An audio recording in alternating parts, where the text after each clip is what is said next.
Hola, buenos días, buenas tardes, buenas noches. Quién sabe a qué horas me veas, pero soy Toño Gómez. Espérate, voy a hacer el podcast y estoy empezando. Este, Ah, ¿Qué onda? Mira, estoy con ChatGPT y estoy grabando ya un primer versión del podcast. Estoy en mi recámara, mira, ahí se ve el closet y ok, todo. ok. Lo quiero hacer Sí, lo sí, más sí. humano posible. O sea, soy yo frente a la Ok, cámara y contigo aquí a un lado, ¿no? Y estábamos ok. platicando sobre arquitectura y qué es la arquitectura y de ahí desarrollamos un montón de temas que te platiqué, oye, ¿quién está hablando de esto? Y tú me dijiste que prácticamente nadie, ¿no? Entonces, quiero Claro, comenzar a grabar sobre este tema, porque mi visión de la arquitectura, primero quisiéramos determinar qué es arquitectura, porque en la escuela me atacaron con ese tema y mientras estuve, antes de estudiar arquitectura me atacaron con eso, estudié arquitectura con eso ujú, y todo lo traía del diccionario y demás. Una vez que ya comienzas claro, a desarrollar la carrera y demás, te das cuenta que pues no era por ahí, o sea, era otro tema, lo que te pega en la realidad. Y cuando forme vas claro. viviendo más, ahorita ya tengo 17 años de experiencia o más, ya ni me acuerdo. Oh, Y wow. yo ya traigo otro tema totalmente diferente sobre qué es la arquitectura y yo siento que es casi la cúspide de la civilización. Pero a ver, tú platícame qué es la arquitectura científicamente o legalmente o como se podría decir, este, conforme al diccionario, ¿qué es arquitectura? Mira, yo creo que lo que estás planteando es muy bueno y me parece que hay una pregunta aún más interesante que ¿cuál es la definición de arquitectura? Yo diría que la pregunta interesante es ¿qué capacidad tiene la arquitectura de cambiarle la vida a las personas? ¿Me entiendes? ¿Cómo vamos a pasar de una definición como de libro a una postura propia y más relevante para ti? Yo creo que ese viaje de la definición del libro a tu postura propia puede ser un gancho muy bueno para tu primer capítulo de tu podcast. ¿Quieres que lo desarrollemos un poco más? Sí, pues vamos a desarrollarlo porque prácticamente eso es lo que quería llegar, porque la arquitectura yo siento que es la cúspide de la civilización, porque al último, vemos cada país, cada ciudad y demás, se ve totalmente en su arquitectura qué tan evolucionado está y qué tan grande y estable es, ¿no? China ya Ujú. terminó con la crisis de vivienda, que es a lo que queremos llegar todo el mundo. Pero nosotros tenemos otras leyes y otras posturas de ver el mundo, entonces, cómo con nuestras herramientas que tenemos, cómo poder llegar con eso hacia la Ujú. arquitectura, donde la crisis de vivienda ya esté resuelto y nuestra definición de arquitectura, pues también, o sea, prácticamente es lo que somos, ¿no? Ujú. Claro. Y mira, déjame hago una pausa aquí, porque esto es importante. La arquitectura no es la cúspide por tener edificios más altos o más impresionantes, sino porque es donde todas las decisiones de una sociedad se cruzan. Economía, leyes, cultura, tecnología. Todo eso se refleja en cómo construir una sociedad. Entonces, más que hablar de que es un fin, es un espejo y una herramienta. Yo creo que ahí tienes una idea muy potente para explorar.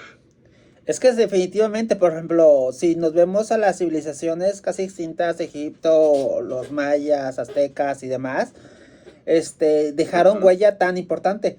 Y ahí se reflejaba su Sí, tecnología, su forma de pensar, su forma de actuar, de cómo estaban distribuidas sus castas, cómo estaban distribuidas sus sociedades, cómo hacían su política. O sea, prácticamente la claro. arquitectura tiene que revolver eso.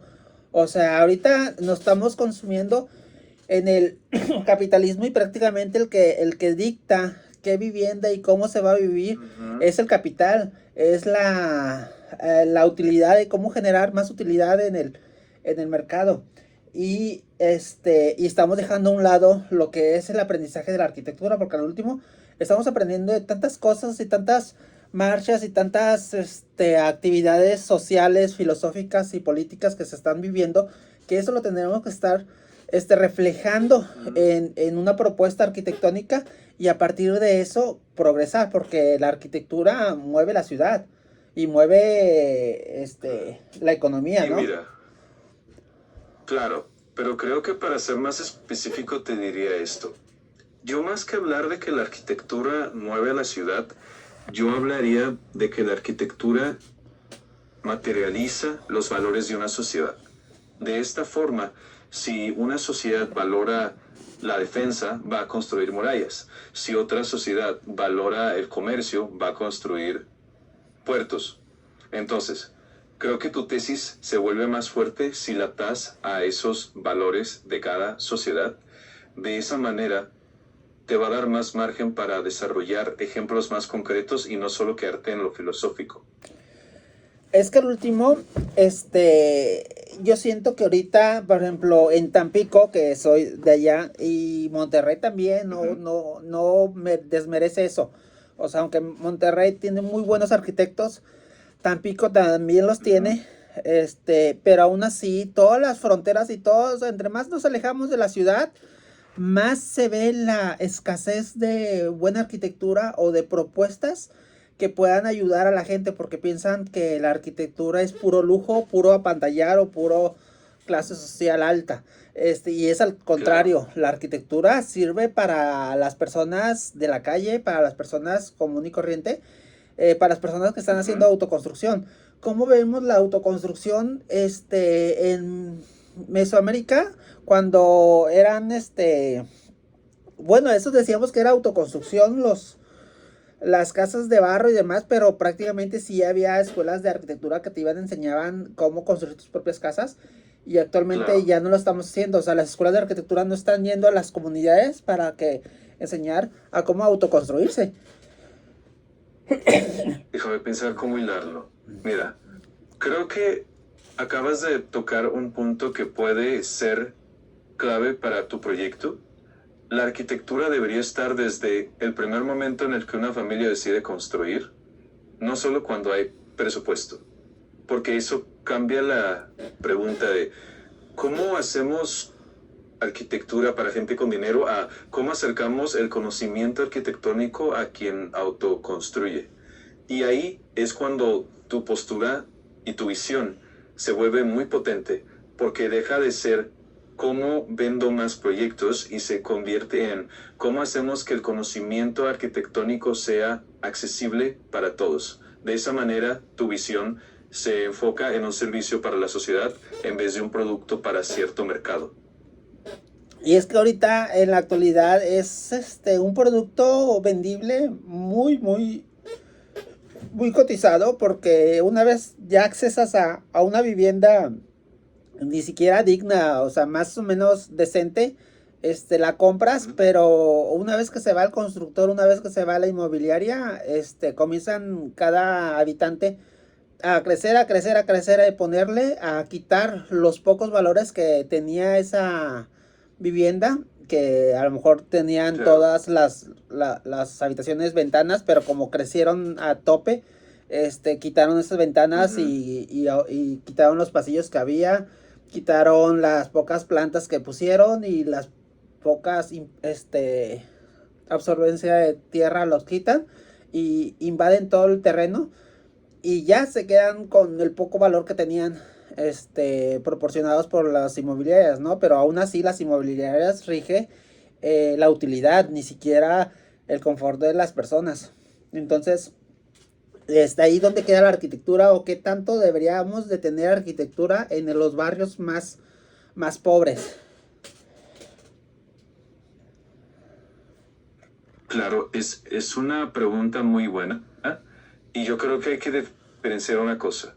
El problema no son las inmobiliarias, el problema es que nadie acompaña el crecimiento de una vivienda, porque la arquitectura no termina cuando te dan las llaves.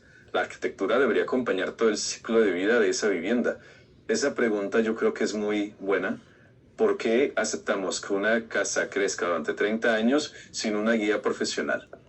Y eso conecta muy bien con tu misión, porque ya no hablas de qué tanta arquitectura debería haber en barrios pobres, sino por qué los barrios que más necesitan arquitectura son los que menos acceso tienen a ella. Yo creo que esa pregunta es aún más buena. Otra cosa, también, a ver, primero tendríamos que aislar este capítulo porque ya me voy como gorda en tobogán sin sin orden ni demás, ¿verdad? Creo que eso voy a tener que editarlo. A ver, ¿cuáles son las bases que debería de saber todo público? O sea, ¿qué debería de saber sobre la arquitectura todo el público? Eso Déjame sería... ver cómo lo podemos hilar. Mira, no intentaría explicar todo en el primer episodio, más bien lo enfocaría en una sola pregunta. ¿Qué es la arquitectura y por qué le importa a cualquier persona? Y la reduciría a 8 principios que cualquiera pueda recordar. Luz, aire, naturaleza, seguridad, comunidad, movilidad, adaptabilidad y dignidad. Esos 8 Perfecto. puntos te darán... Sí, esos 8 puntos te pueden dar una guía muy buena para orientar tu podcast. Y serviría con una idea fuerza que podría ser: la arquitectura no empieza cuando dibujamos un plano, sino cuando entendemos qué necesita un cuerpo para vivir bien. Eso está De esa perfecto. manera vas a tener...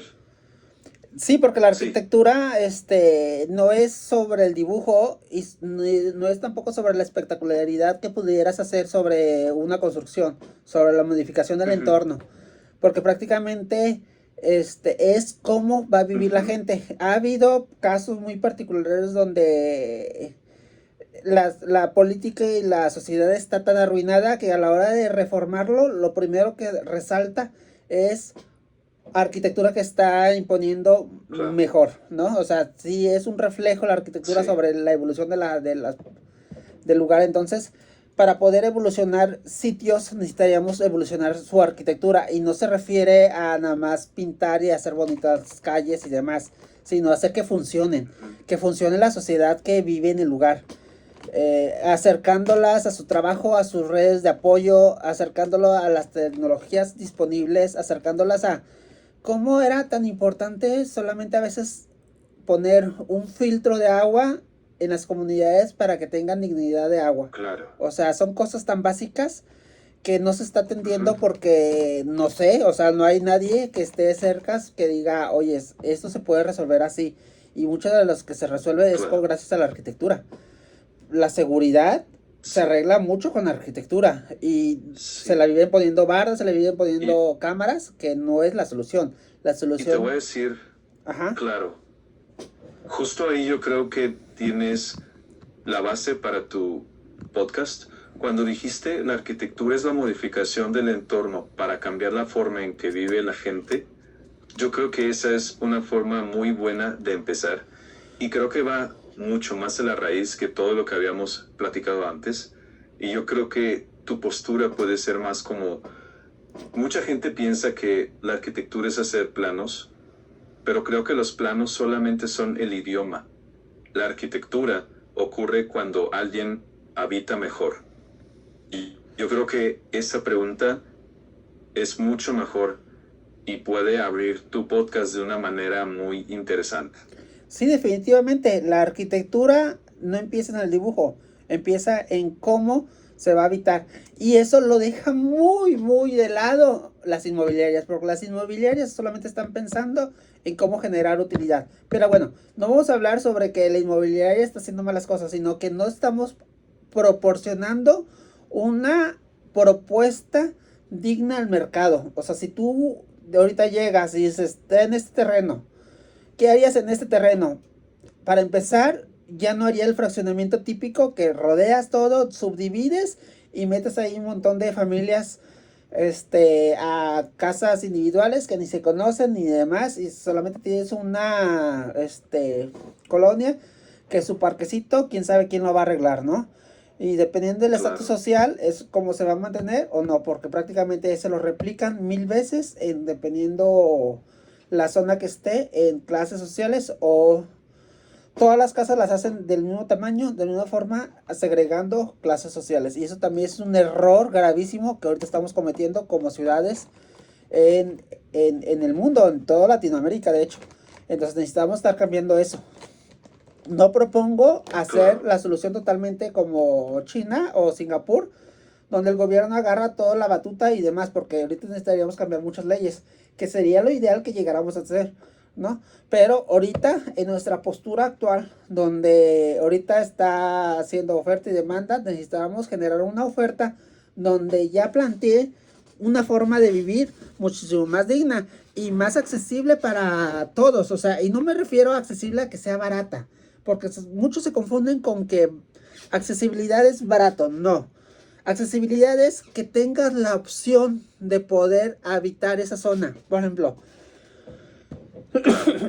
las cooperativas son fundamentales y nadie está haciendo cooperativas. Podríamos hacer un fraccionamiento completo de pura cooperativa, o tendría que ser con una inmobiliaria que aporte todo el dinero, o sea una idea que todavía no se construye y peligro pierda dinero, ¿no?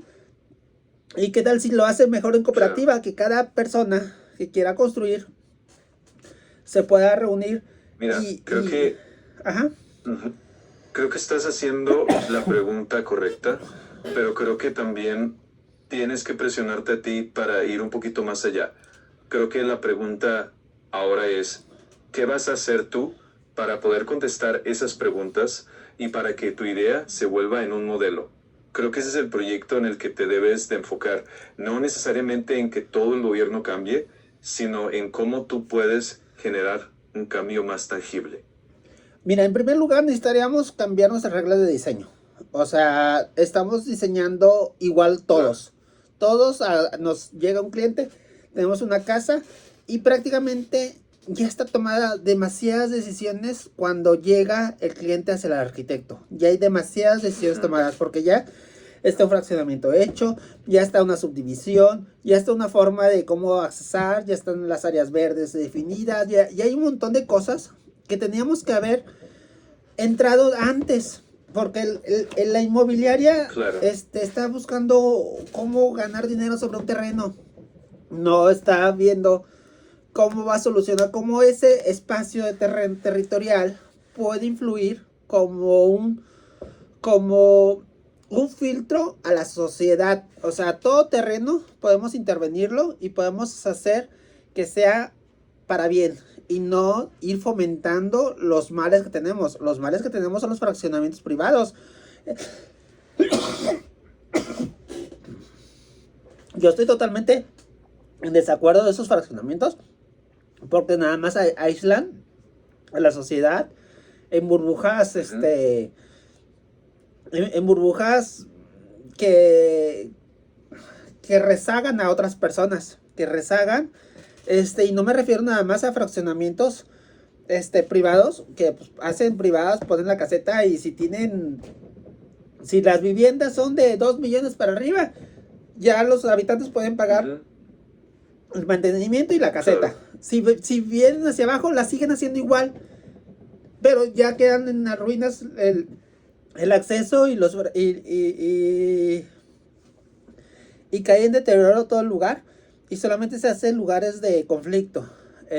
Yo siento, bueno, ya se ha explicado muchos autores de libros que me podrías citar y cómo llegaron a esa conclusión de que esos fraccionamientos privados son peligros para la sociedad porque hacen más congestionamiento en las vías principales, porque no sirven como desahogos de vías secundarias y eso hacen más insegura la ciudad, porque si haces puros dormitorios, que la gente sale de ahí y se va a trabajar, haces que ese lugar sea inseguro porque pueden asaltarlo porque no hay nadie vigilando.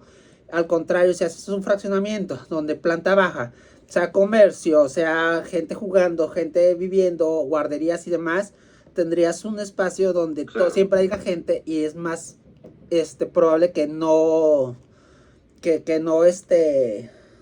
haya peligros, ¿no? Pero si haces puros fraccionamientos, puras casas, que sean puros dormitorios, ahí generas focos de alarma. Y mira, te voy a decir una cosa. Creo que estás haciendo una crítica muy válida, pero yo creo que tu postura se fortalece mucho si la atas a ciertos principios que ya se han estudiado durante mucho tiempo. Uno de los ejemplos más claros es Jane Jacobs.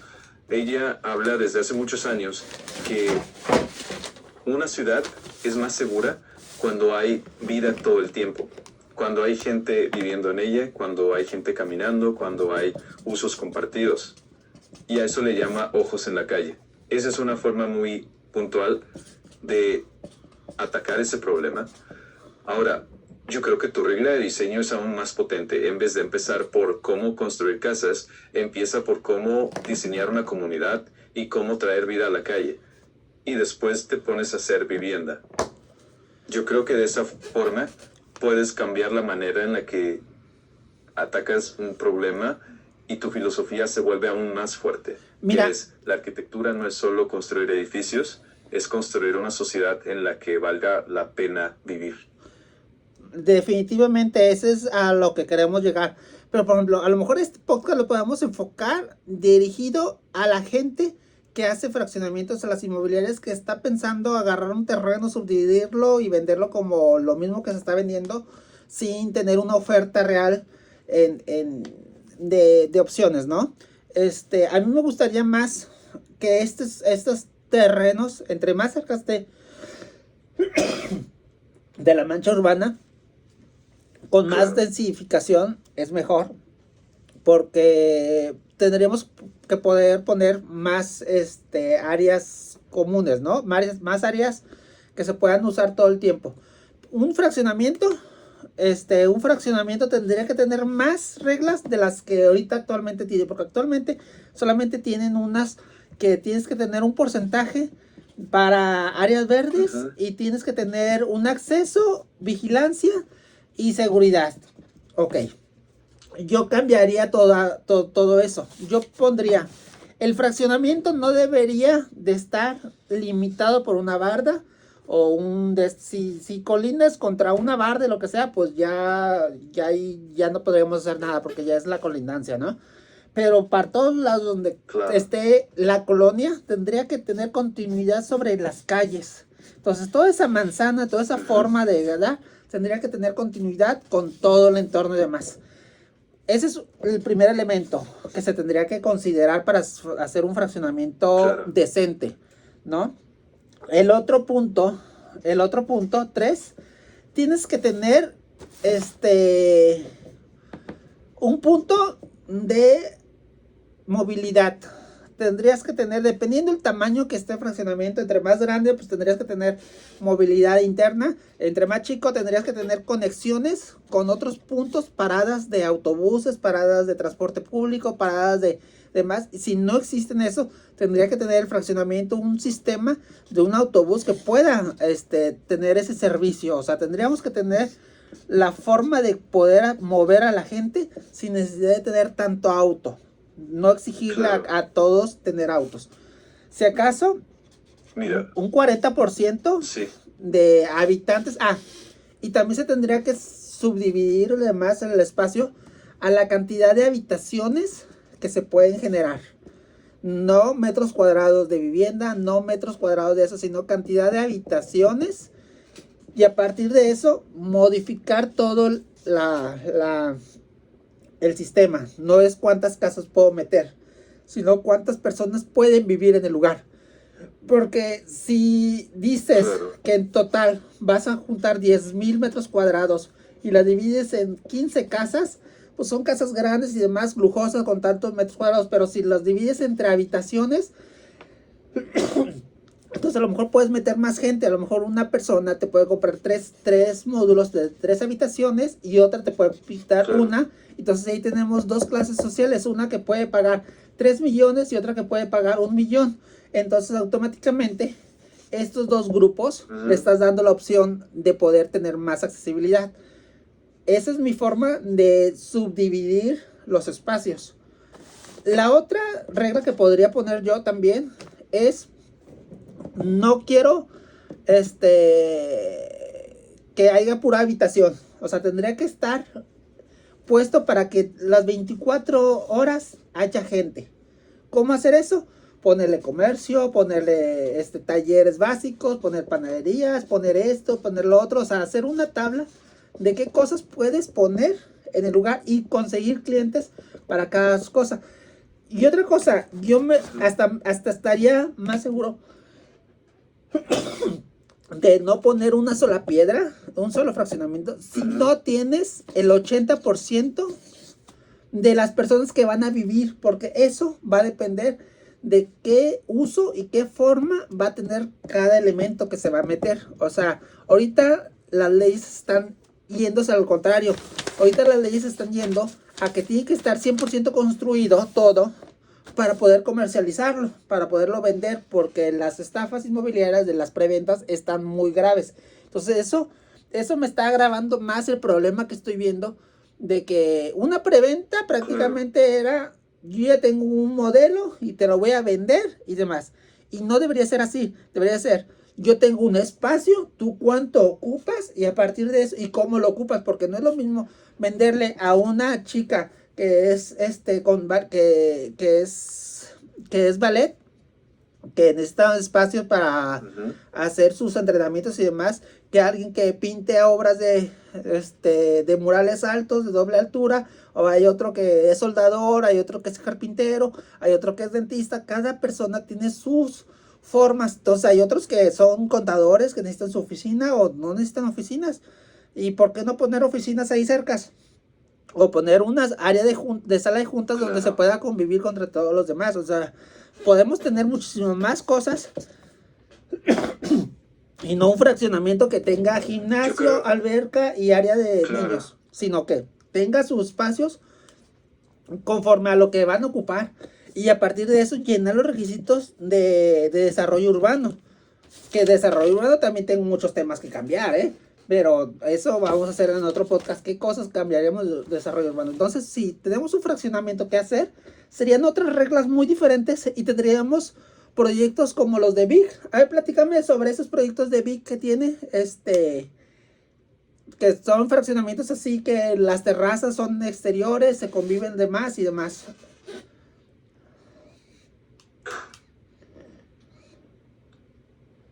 Claro, creo que te refieres a MBRDV. En fin, tienen proyectos muy interesantes. Por ejemplo, en Madrid tienen uno que se llama Mirador. Es un edificio con una plaza comunitaria en su centro. Tienen otro que se llama Jardín Habité, que ellos describen como una aldea vertical donde los vecinos pueden conocerse y crear juntos funciones comunitarias. Y otro ejemplo que creo que te puede gustar mucho es Mountain Dwellings, de NBIG, donde cada vivienda tiene su propio jardín. Pero mira, escuchándote, creo que estás yendo por un camino distinto. Ellos dicen, ¿cómo hacemos comunidad dentro de un edificio? Tú estás diciendo, ¿cómo diseñamos todo un barrio desde las personas que lo habitan? Esa diferencia es brutal. Tú no solo quieres terraza común, tú quieres que antes de trazar una calle, ya sepas si ahí va a vivir una bailarina, un carpintero o un dentista, y que eso cambie el diseño del barrio. Eso no lo he visto planteado así, tan claramente. Ahí hay algo tuyo, algo que puede ser un método. No diseño fraccionamientos, diseño comunidades. Y ahí el terreno deja de ser metros para vender y pasa a ser un lugar donde primero se diseña la vida y después los edificios. Yo creo que ahí está el corazón de tu propuesta, pero hay que crear una metodología para eso. Esa es tu tarea. ¿Qué opinas? Pues exactamente, pues hay que crear esa metodología para que puedan usarlo todos los inmobiliarios que están ahorita construyendo o están pensando en comenzar a construir. Necesitamos hacer una metodología de ese tipo para poder decir, porque ahorita ahí está invadido el mercado de viviendas repetidas, sin alma, sin cuestión y demás. O sea, y necesitamos tener una mezcla de actividades.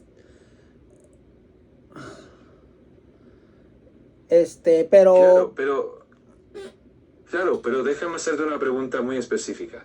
Si mañana tuvieras que explicar tu método en 3 pasos a un inversionista, ¿cuáles serían? Paso 1, 2 y 3. No lo que te gustaría cambiar en el mundo, sino el protocolo mínimo que tú le pedirías a alguien que quiere construir. Ok. 3 pasos. Aunque sea en borrador. Que vos hacer porque si no lo puedes decir... Sí. No, si no lo puedes decir en 3 pasos, es difícil que alguien lo pruebe. Ok, primero tendríamos que tener ya el terreno definido. Y a partir de ese terreno definido tendríamos que analizar todo el entorno, porque el entorno es importantísimo. Esto me quiere decir que el entorno es uno de los fundamentos principales de qué se va a vivir ahí, porque ahí tendríamos que ver. Bien. Aparte, qué es lo que falta naturalmente Perfecto. es Está bien. qué podemos aportar a la Está bien. sociedad. Ujú. Bien, Entonces, terreno y entorno. ajá. Estás empezando por la lectura del sitio. Déjame llevarte un poquito más allá. Ya tienes terreno y entorno. Paso 2. ¿Cómo entra la gente real? No en abstracto. ¿Qué dato necesitas tener de esas personas antes de diseñar? Dímelo en una frase concreta. Ok, primero tendríamos que hacer un círculo de 3 kilómetros a la redonda, porque nada más ellos serían capaces, los que trabajen en esa zona y los que tengan familiares en esa zona serían los primeros que deberían de poder comparar en esa zona. ¿Por qué? Porque ya tienen ahí sus redes, porque ya conocen sus familias, ya conocen las escuelas que están cerca, ya conocen todo. Prácticamente estamos acortando nuestro mercado a esas zonas y a esa gente que ya vive. Entonces vamos a ir a las fábricas y a todos los lugares que trabajan ahí, porque todos los que trabajan lejos, que viven lejos y trabajan ahí, pues necesitan una vivienda más cerca de ahí, ¿no? Entonces ellos serían los primeros.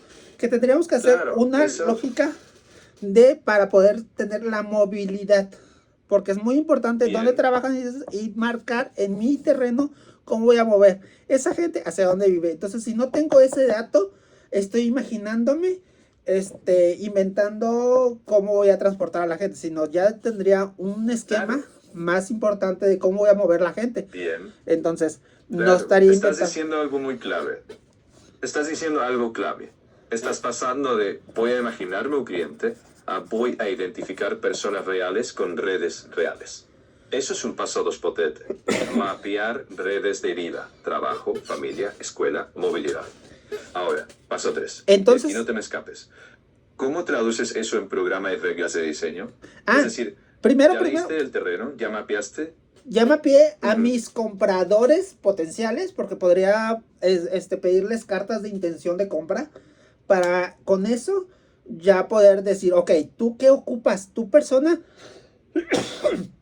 ¿Qué te dedicas? ¿Cuántos metros cuadrados ocupas? Porque prácticamente nosotros estamos forzados como seres materiales a que el metro cuadrado de construcción en esta zona está en 15,000 pesos el metro cuadrado. Entonces, con tu sueldo, con tu forma de vivir y demás, ¿cuántos metros cuadrados puedes pagar con este costo? Entonces ya van a decir, yo ocupo 15 metros cuadrados, yo ocupo 300, yo ocupo 200.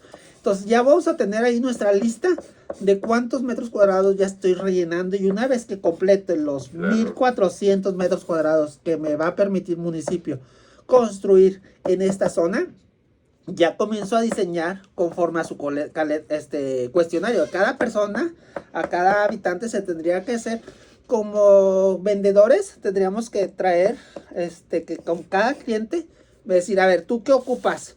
No, pues ocupo un baño, yo ocupo un tercer piso, yo ocupo un esto.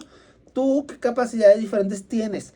¿Tú te gustan los animales o no te gustan los animales? ¿Te gusta el fútbol o no te gusta el fútbol? La carnita asada es tan importante. ¿Podrías compartir tu carnita asada o quieres tener tu espacio exclusivo? Estás diciendo muchas cosas buenas. Estás diciendo muchísimas cosas buenas. Ahora, traduce todo eso a una sola línea. Un paso claro. Conocer directamente. Tendríamos que hacer un plan completo para conocer exactamente al que me va a comprar, para diseñar y construir al que me va a comprar. Bien, eso suena como tu borrador de método en 3 pasos. Lees territorio, mapeas redes reales y diseñas con compradores identificados. Pero hay una tensión aquí que no puedes ignorar. ¿Cómo haces eso sin frenar el proyecto por años? Esa es tu siguiente prueba. ¿Cómo haces que esto sea ágil y no eterno? Es que va a ser, ¿en cuánto tiempo los inmobiliarios venden una torre o un fraccionamiento? ¿Cuánto es el promedio de venta? Y yo creo que esa pregunta es una pregunta excelente. Yo creo que tu propuesta es cambiar el orden, pero para de esa manera mitigar el riesgo. Yo creo que tienes una idea muy buena y yo creo que la tienes que pulir. Mira, vamos a mitigar el riesgo al inversionista y vamos a mitigar, porque al último no voy a poder venderles a nadie de esto por las nuevas reglas que hay, que no voy a poder subvender, pero a la hora de que alguno se me eche para atrás, que diga yo ya no lo quiero, ya tengo el espacio vacío donde puedo promocionarlo para ver quién se ajusta a lo que ya se Claro, había diseñado, porque prácticamente claro. dicen, Mira, está yo personalizado, creo, sí, pero hay mucha gente que llega a esa personalización, ¿no? claro. Y mira, yo creo que estás muy cerca de tener una metodología reconocible. Dale nombre. Y que cada paso sea fácil de recordar.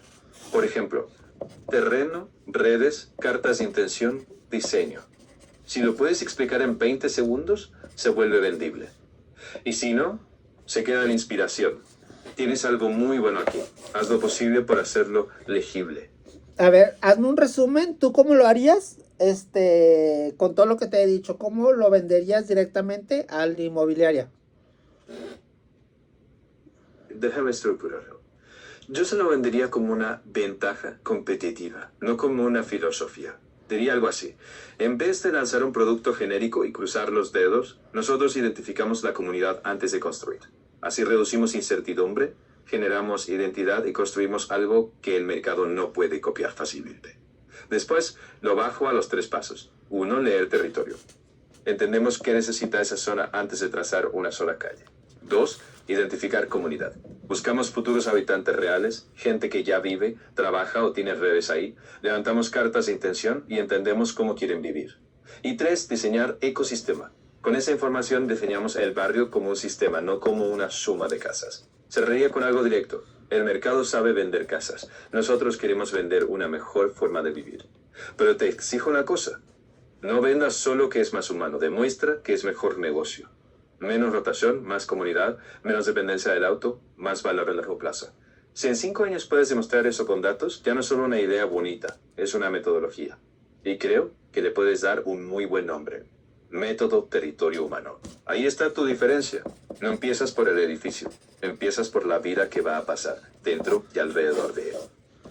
Y que esto mismo se podría aplicar a edificios abandonados, se podría aplicar a reformación de alguna cuadra que ya esté en deterioro, que se pueda comprar y reformar totalmente, o incluir hasta los que están ahí, porque también la idea es no desalojar a los que están, o sea, conectar a los vecinos y poderlos incluir Claro, en este mismo plan, porque el chiste es claro. agarrar sus mismas metodologías, porque también uno de los temas que he estado peleando mucho es que a la hora de gentrificar estás dejando a un lado los que ya habitan. Y esta metodología, Claro. circula un área de 3 kilómetros o 5 kilómetros o no sé cuánto podríamos caminar o andar.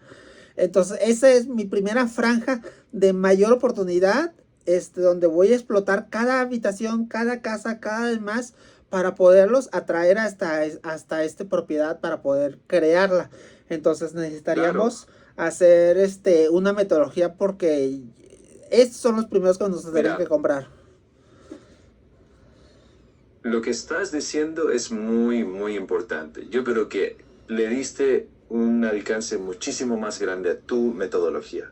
Ya no solamente para fraccionamiento, sino para regenerar comunidades. Y ahí la historia se hace muchísimo más interesante porque no se trata de llegar y borrar lo que hay, sino de regenerar junto a la gente que ya está ahí y sumar a quienes realmente quieren estar.